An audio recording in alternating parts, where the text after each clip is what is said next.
بسم اللہ الرحمن الرحیم۔ السلام علیکم ورحمۃ اللہ وبرکاتہ۔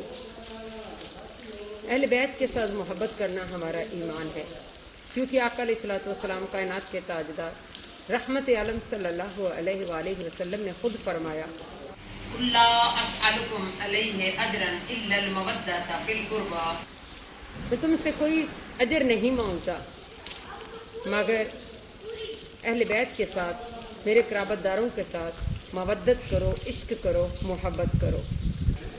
جن عاشقان مصطفیٰ صلی اللہ علیہ وآلہ وسلم نے اہل بیت کے ساتھ محبت کی، چاہے ان کے راستے میں جتنی بھی تکلیفیں آئیں انہوں نے اس کو برداشت کیا۔ جیسا کہ حضرت امام ابو حنیفہ رحمۃ اللہ علیہ، ظاہری طور پر تو کہا جاتا ہے کہ انہوں نے چیف جسٹس کا عہدہ قبول نہیں کیا تھا، اس لیے ان کو قید و بند کی صعوبتیں برداشت کرنا پڑی، لیکن حقیقی طور پر ان کو یہ سزائیں اہل بیت سے محبت کرنے پر ملی تھی۔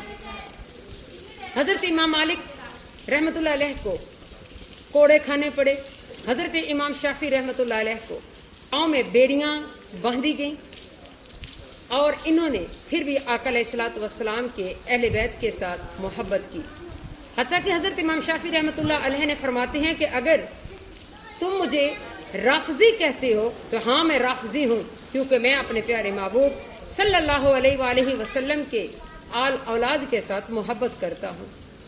میں آقا علیہ الصلوۃ والسلام کے اس فرمان کے تابع ہوں کہ میرے محبوب نے فرمایا تھا، لا اسألکم علیہ اجرا الا المودۃ فی القربى، کہ قربا سے محبت کرنا میرے آقا علیہ الصلوۃ والسلام کا فرمان ہے۔